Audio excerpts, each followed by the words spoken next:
Hey there, War Gamers. Welcome back to the channel. If you're watching this, it's in the new year already, and I bet you guys got some sweet, sweet Battletech for Christmas. With that being said, if you got some Alpha Strike, I want to talk about a little bit of that with you today.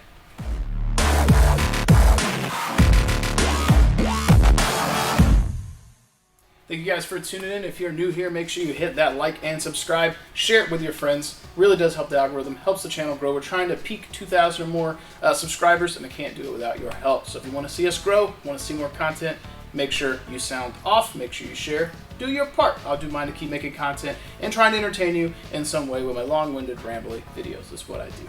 In today's video, I want to talk a little bit about Battletech, Alpha Strike in particular. I want to cover some of the intro stuff to help you guys get into the game if you are new. I want to preface this by saying that there are a load of rules to be covered in this. It's not as bad as 40k, but there's a lot going on. And something that Ash Barker from Guerrilla Miniature Games said once that I took to heart was, play the game the way you want to. If you and an opponent think a rule is absolute utter rubbish, don't use it. If you're not in a tournament, don't use that rule. When I run tournaments, there are rules that I omit from a rule set if I think that they are garbage. And if someone doesn't want to participate because I omit that rule from my tournament that I'm running, cool. They don't have to play that way. So when you're going through the rules for a new game, go at your own pace, add on those more complex rules as you go, and make sure you're having fun. So for example, with Battletech, if you're getting into it, you can cut out some of the modifiers. Don't worry about the trees, the intervening terrain, things like that. Keep it simple. Start adding in more rules as you get more comfortable. This game should be fun for you. This should not be stressful, and you should be able to have an enjoyable time with your opponent, whoever that may be. Hopefully it's a friend that you're getting into the game too. That said, we're going to transition, and we're going to go through a little bit of what's in this book, card anatomy, some basic mechanics of the game, and hopefully give you guys a little bit of an intro if you are new to Battletech Alpha Strike. If you aren't new, I welcome you guys to listen to this, but it's going to be a lot of just me saying the same stuff you already know. If this is cool background noise for you while you're doing hobby stuff, painting, things of that nature, awesome. But if you're already a seasoned Alpha Strike player, this may not be the video for you. So big old warning there. This might be repetitive, it might be boring, but that's it. Let's jump into it. All right, guys. So the basics for Battletech Alpha Strike, you're definitely going to need some dice, you're going to need your measuring tape, you're going to need some minis, then you're going to need to know how to use those minis. I was going to bring some cards with me, but I left them at home, so we're going to use the Alpha Strike book here to go through the anatomy of a card with you together. This is going to break it down. Probably going to do it in the exact same order they've got it, but I do want to break down the card. So in this case, we have a standard Alpha Strike card. This is the Phoenix Hawk 4M.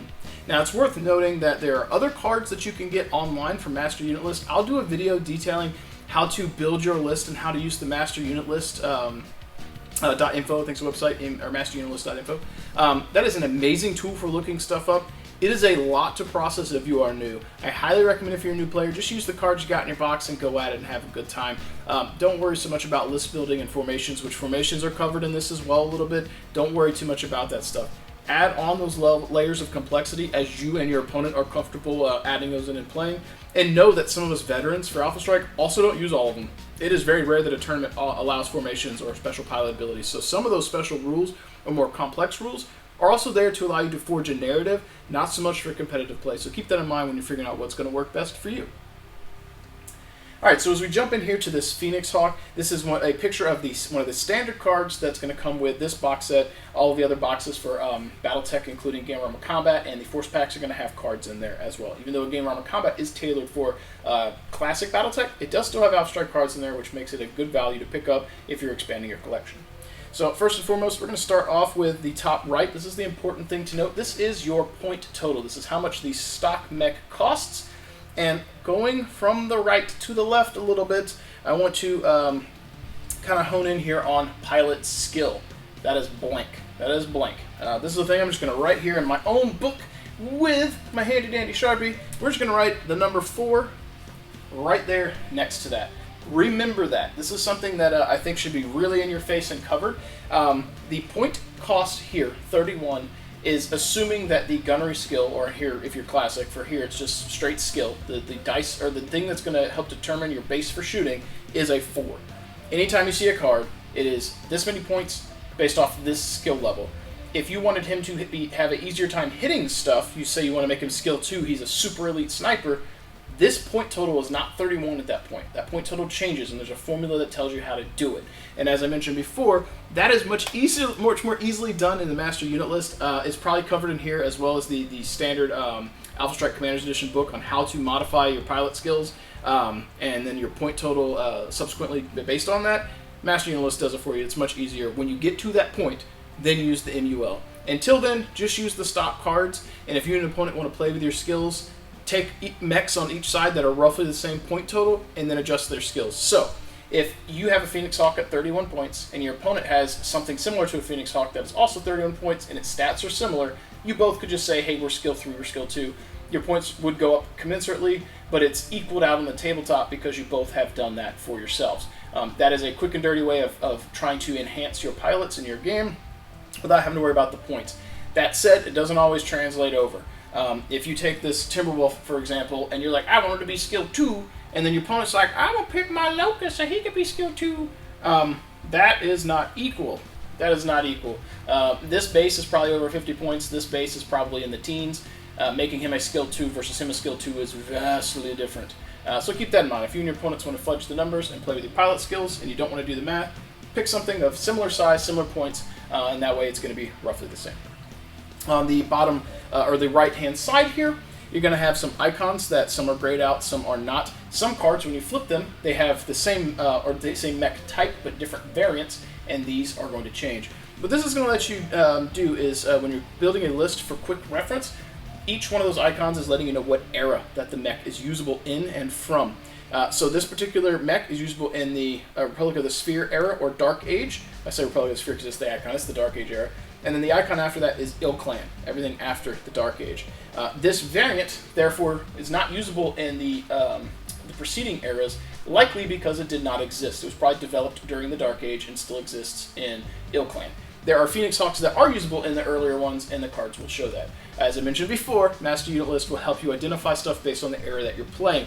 If you and your opponent aren't sure, and you just have a bunch of mechs and force packs you've bought and you're mashing them all together, the points are still a rough approximation of having a fair game. If you and your opponent want to play a 150-point game, which I think is a really good entry-level point total, but you're using the mechs from the Alpha Strike box, which are the Ill Clan era, and they're using stuff from a Game Armor Combat, your points will still line up. The major difference between the eras on that front is sometimes there's certain mechs that cost the same as an older one and might have a different additional perk. Like they might have a better indirect fire or a particular piece of gear that didn't exist until the Dark Age. They don't account for that very well. But in general, if you pay the points, it's going to be roughly a balanced game. So don't get too bogged down into the era thing until you're trying to forge a narrative and really make sure that you and your opponent are making something that makes sense on the tabletop. If you and your opponent are just playing a pickup game, just play. That said, if you're playing as someone who is win at all costs, you can abuse that philosophy. You can go to certain eras and cherry pick units. If your opponent is doing that, you have now broken past the casual gaming level, and now they're power gaming. Now you need to pick eras to play in and build out of that era so the cherry pick stuff doesn't happen. For you guys watching this, it's probably not going to be an issue, but worth bringing up. So moving on here, on the right-hand side, we're kind of going in reverse order here, but you've got the critical hits. This is going to let you know if you take damage or criticals when you roll on a table. This is a good visual representation of what has happened to you and reminds you of what effects to apply to your mech. So for example, if you take an engine hit, every time you fire, you gain heat, and we'll get to heat in a moment. If you take a fire control, then your target number or your skill is increased by 2. Increases in Battletech and Alpha Strike are bad. The lower the number, the better. If your stat goes up, increased, that's bad. So gunnery skill 0 is absolute ace pilot. It's the best pilot. It is a named pilot. It is the Luke Skywalker, the Yoda of the game. That's what a 0 would be. It damn near might be God in Battletech. A 0 is insanity.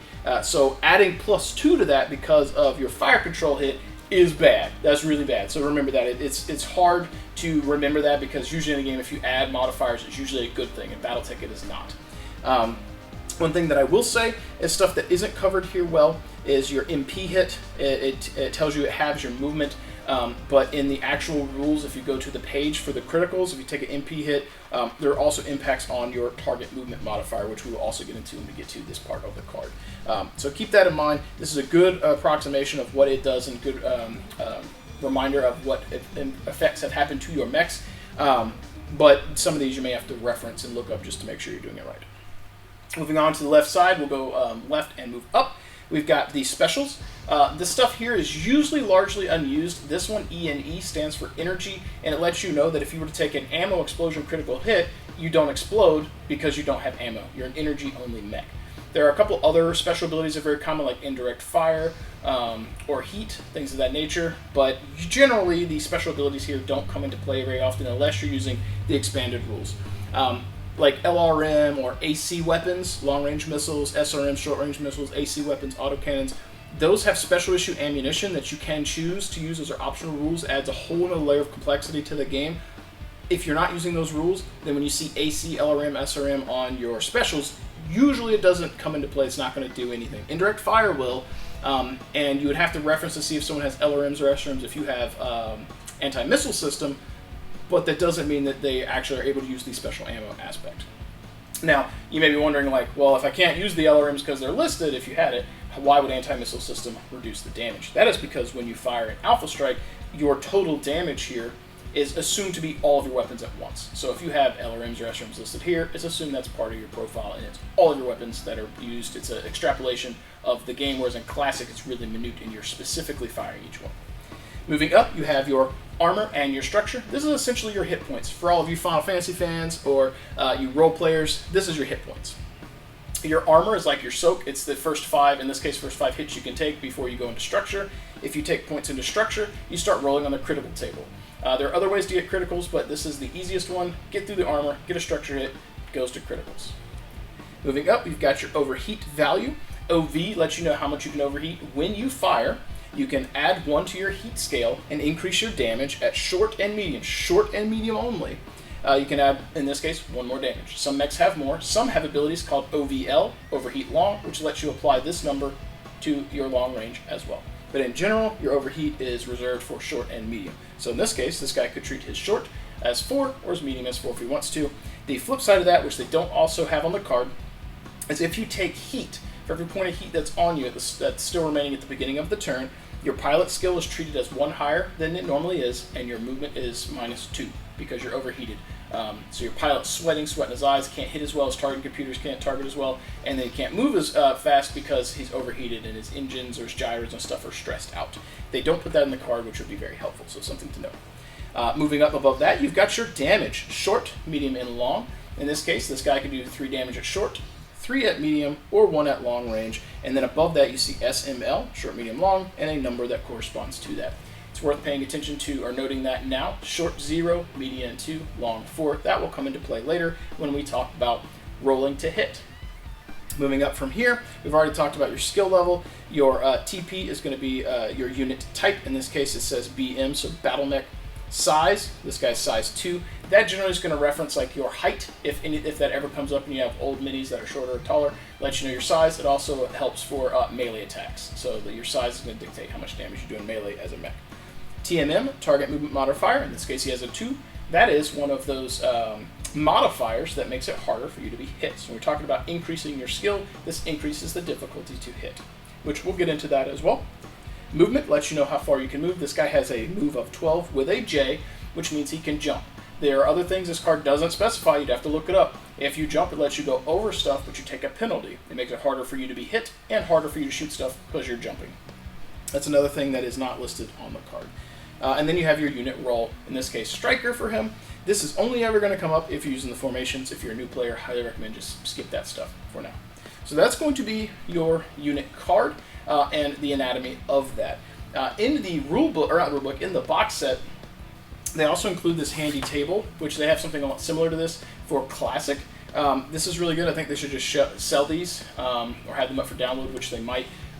But these, this is a nice kind of hard stock. It's really great. This is going to cover a lot of the things that I mentioned where you're worried about modifiers or knowing. So, for example, like jumping, letting you know if you jumped what modifiers you would have. Some of this stuff, this may look like a lot, but it starts to boil down very easily once you have played a lot. So having access to this table, which there's one in the book as well, will be very helpful for you. The thing that's really nice for the Alpha Strike one is this one has stuff that's relevant to the box set. So you have the special abilities that you're going to see in the box set. There's a whole bunch of these. There's pages of specials, which was this right here. Special, E&E, If you come over here and you look for E&E energy, it tells you it ignores ammo hit critical. And then it tells you ammo hit page 23, so you know where it is. So it's easy to reference these. As you go, this is going to come up more often, and you're going to start to learn stuff because you're going to see the same things over and over. Some of the more niche stuff isn't as common. And then the ranges, which we had noted on the card, you had short, medium, long, 0, 2, 4. Then over here, 0, 2, 4. So it's letting you know what those are. It also tells you what those ranges are. So all of this is going to be determining your to-hit roll. So these are cumulative modifiers. So we'll get into that. What do you mean by cumulative modifiers, Justin?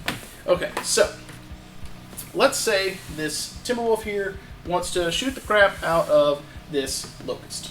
So there's a few things that are going to happen. First and foremost, you got to check range. Is he in range? Well, this guy can shoot up the long range. Let's assume he's got some long range weapons. Long range is up to 42. We don't got to measure 42 because he's closer than that.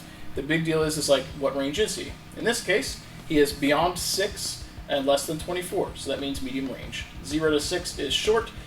6 plus to 24 is medium. 24 to 42 is long. 42 plus is extreme. Most of your Alpha Strike games are going to be played in the medium range bracket. I think a lot of places are playing on 42 by 42 inch tables. I play on a 4 by 4 because there's not a lot of places that have mats that are less than that. It's either 3 by 3 or 4 by 4 usually, or standard 4 by 6, 3 by 6, stuff like that. So I just increase deployment ranges when I play with someone so that it compensates for the ranges. So that being said, you can kind of see why that at a 6 to 24 inch range, if you're making a big bubble circle around your model on a table, if you get towards the middle of the table, you have range on most things. On a 4x4, the center point of the table is basically 24 inches from everywhere else, because you would do the diameter, and that would be, radius 24 out, and then radius 24 out, and you would have the diameter of 48. So pretty much be able to do most stuff in medium range. Anyways, we've now determined that this is our medium range. So when we're looking at the card, which we saw here, medium range plus 2, and if you've got access to this, medium range plus 2. So we're going to put a little dice here so that this is a way that I like to visualize how I'm determining to hit rolls. I like to use dice, especially when I'm teaching someone, so they start to learn. So we're going to put a 2 right here just so we know that's the range. And if this Locust is smart, he's been moving. I believe the Locust has TMM of 3. The book will give you recommendations on colors of dice to use. I use whatever colors I have access to, and just it is what it is, as long as you're consistent with what colors mean what. So if you're sprinting, walking, jumping, things like that. In this case, we'll just assume he did a normal move. So his TMM is 3. Going back to reference your unit card here. I should have really actually had a card, but I left him at home. So his TMM is 2, right? The Locust, I believe, is a 3, and you get your TMM as long as your unit moves over an inch. If you move for less than an inch, you didn't move far enough to get your TMM. So he has a 12-inch move. That Locust probably has like an 18 or 16, maybe a 20. As long as you moved at least 1, you get your TMM. So we're going to assume our Locust moved. So when you start to determine what you want to roll, think of it this way. What is your base skill, right? So this is going to seem pretty childish at first, but this is an easy way to start thinking about your skills. So our base skill on our Timberwolf here, he's a 4. Let's say he's a 4, because in if you're playing an Alpha Strike game, straight out of the box, everyone's skills on their cards are assumed to be 4 at that point level. So 4. All right. Now, how do I determine what to roll, Justin? Well, you got to start adding your modifiers. So 4 plus your TMM, the target's TMM. Okay. So there we go. Boom. 3. And then you have to add your range, which I can't write very well. So plus range, plus whoop, range, whoop. So this is at medium range, so 2. Okay. Then any miscellaneous modifiers. What are miscellaneous modifiers? So if you had jumped, if this Timberwolf had jumped, there would be a miscellaneous modifier, which would, it would increase his difficulty to hit. If the Locust had jumped, there would be a modifier, because actually that probably include you. But the point is, if there's something other than your TMM or your range, you get a miss modifier. If you're firing through trees, you got a modifier. If you are firing at an obscured target or partial cover, modifier. In this case, he's out in the open, no trees, no mods, nothing like that's going on. So, boom, you can ignore those. It's not going to happen. On the card here, just for reference though, If you had jumped, that would have been one of your misc modifiers. That would have been +2 to hit. Sorry, it's attack modifier, so if you jump, it's +2. Movement modifier, so jumping would have been +1, right? So only your misc ones. And then you have like woods, if you're flying through woods, +1. And then partial cover, which I'm not sure if they list it on here, but partial cover would have been another +1. Yeah, there's partial cover, right under the woods. I'm sitting here looking at the bottom, right under the woods. So these are your modifiers. Those are some of the misc ones we would have had here, but none of those come into play, so we're going to ignore that. Now, folks in YouTube land, that means what does it equal? It equals what you need to roll. So it seems a little bit odd. I should bang my camera, I'm sorry. So 4 plus his target movement modifier, 7, plus his range modifier, because we're shooting at medium range, 9. That means the total of what we need to roll is a 9. Okay? And in Alpha Strike, there are a couple different ways to deal with your damage or rolling your attacks. The core way is to roll 1 pair of dice. He needed a 9, I rolled a 4, he missed. It's all or nothing. This Mad Cat probably had 5 to 7 damage, and he missed. Okay? That right there, that is core Alpha Strike. 2 dice, 1 pair of dice, all damage. There are a couple different ways to play in terms of to hit. This is the core, the standard, real easy. This one is all or nothing. Most players don't like that. The majority of events don't do this because it's very swingy and it highly favors units with very low pilot skills. As you can see here, he had a 4, he needed a 9 to hit. If he had been pilot skill 2, that drops down to a 7. If he had been pilot skill 1, it's a 6. So you see how it really starts to lower the odds. And this Locust probably has 3 or 4 life. He probably has 5+ damage. If you needed below a 7 to hit, you have a higher than 50% chance to one-shot that mech, right? That starts to happen as the skill levels start to drop because they're so good at hitting stuff. The way that you combat is multiple damage rolls or damage attack roll types. There are 2 primary ones that people use. I'll show you the one that I don't like, and then the one that I do like, and the one that I do like happens to be the one that the majority of events do run. So, that being said, choose one that feels good for you and play with that. So we're going to assume that this Mad Cat has 5 damage, okay? So the first thing that we will do, if you're using the multiple dice for damage, there's your skill die, right? And then you add 1 same colored dice per damage that he has, okay? So 5 damage, 1 dice. Now you would roll this. He still needs 9s. Let's get our poo-poo roll out of the way. Here we go. Okay, so his skill was 6. 6 plus 3, 9. 6 plus 1, 7. 6 plus 1, 7. 6 plus 1, 7. 6 plus 1, 10. Right? So he hit with 2 out of his potential 5 damage. The Locust does not die. He has more than 2 life. A 6 on the skill roll spikes this pretty well. I just rolled not very good. But generally, if you spike with an average skill of a 4 or 3, you hit almost everything. In this case, he has a good teammate and it's difficult. But you can see how that helps spread the damage. It wasn't an all or nothing, because if he had rolled a 10 with just 1 pair and using the other method, that Locust is dead. But instead, you add a little variance, and each point of damage, you roll to see if it happens. This starts to feel a little bit more like classic Battletech, and that's a lot of fun. This is the method that I used to play when I first started, but I've switched over to pairs of dice. Now, it's worth noting that if you roll boxcars in Alpha Strike, you get a critical roll. If you hit structure, you get a critical roll. You could get boxcars and structure hit and get 2 critical rolls on an attack, which you would never get more than 2. The way that I play, if I'm rolling, is that I would opt to pick a critical dice. So my skill dice, I recommend you guys give this a shot. It limits the potential chance of getting at least a single crit. It puts it all on this. It's one difference that I do over the core book. Doing a critical hit in Alpha Strike is a 1 in 36 chance with these. Yeah, you can roll 12 only 1 time. With this, you have 5 individual chances to roll a 12. Granted, you would only get 1 critical effect if all 5 rolls were a 12. You'd only get 1 crit roll, but you have 5 individual chances to get at least 1 critical roll.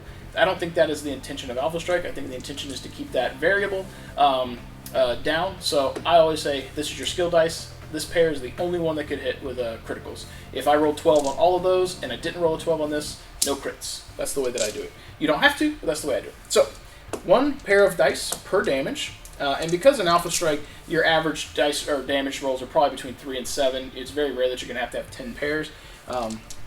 this is not too bad. And it starts to feel a little bit more like a war game without being 40k. So that said, he needed 9s to hit. Let's see what we get. Alright, so our crit dice here got a 10, no criticals, but we hit with a 10. We got a 4, that's a miss. We got a 7, that's a miss. We got a 6, that's a miss, and a 7, that is a miss. Now you can see I did 1 point of damage, right? Only 1 out of the 5 rolls. But if we were using the standard Alpha Strike rules, I would have hit with all 5 off that first roll. I would have just taken them out. But with this, you add a little bit of a variance. And I think that is a lot more fun. It also means that on your skill sheets, or your unit cards here, this and this start to come into play more often. That Locust has like 3 or 4 life, right? So if that Timberwolf hits him, he's dead. If the Timberwolf hits him with full damage, he almost dies with the standard Alpha Strike rules, right? If you use the variable damage rolls, either one of them, it helps let the other effects and other rolls that feel more thematic, helps them come into place and makes them feel more fun.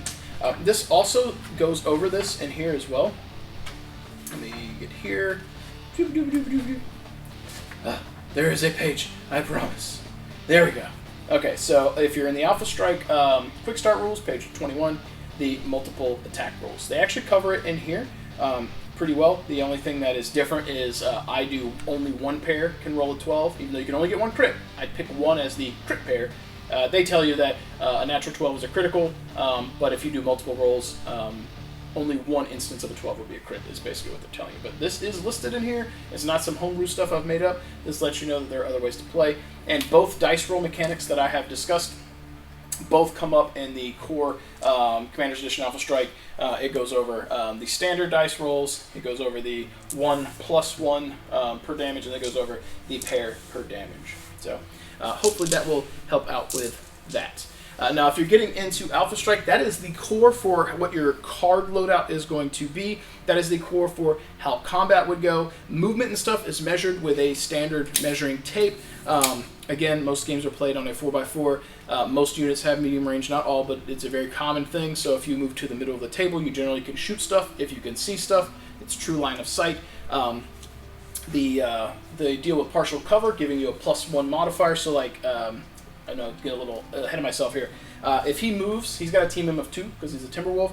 If this is a building and it's partially blocking him within reason, then he would have a +1 for partial cover from this direction. But if the Locust was firing from that direction, you don't get that +1, right? Because it's the line of sight is the direction that you are firing from. So there's a couple of different modifiers that you would have to consider, but it's not too bad. So when you're going to play the game, I recommend just playing some basic games and blowing each other up. Movement, so moving your mechs always to get your TMM, knowing your ranges, short, medium, long, knowing the anatomy of your card, and now you know what you need to roll. That's like the core. If you know what you need to roll to deal damage, you can reference the rulebook for your criticals, you can blow up the mechs, and then you can start introducing more advanced rules. The one thing that I didn't cover here that is important to know is that if you shoot a mech on its rear, on the rear shot here, so you're fully within the rear arc, you would get a bonus point of damage. That's really the only thing that's majorly different here. I think that knowing the core anatomy of a card, the core of how to determine what you need to hit is very important. And if you want to do other stuff, do something fancy, you want to do a death from above, you want to do a charge, you want to do a melee, reference those spots in the book specifically. They'll walk you through how to do that, which everything I just explained today will too. I thought maybe visualizing how to do the dice rolls and determine your to-hit rolls would be helpful. But the melee stuff doesn't come up as often as you might think. DFA is very rare, so even when I do a charge or a DFA, I have to go look up the rule anyway, because it determines how far you go. There is a multiplication table, there is a division, I kid you not. It may actually be in this rule book. Let's take a quick peek. I have taken a peek, and it appears that during filming, I have found something that they do differently in here. The core rulebook is very different. There's some like how far you moved, multiplied, divided, whatever, and then it determines the mods for charging. But the charge attack here is pretty straightforward. And if this is the new way, then this is much more simple. I'll have to check my new rulebook. I've got the updated copy, the 2022 version versus the old one that I had. And I'll have to see if that's changed in there as well. But it says a successful charge will thus damage both attackers and the target.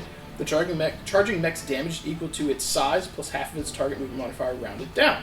Thus, a size 3 mech with TMM +3 would deal 4 damage with a successful charge. It's size 3 plus half, which would be 1.5, rounded down to 1 for damage.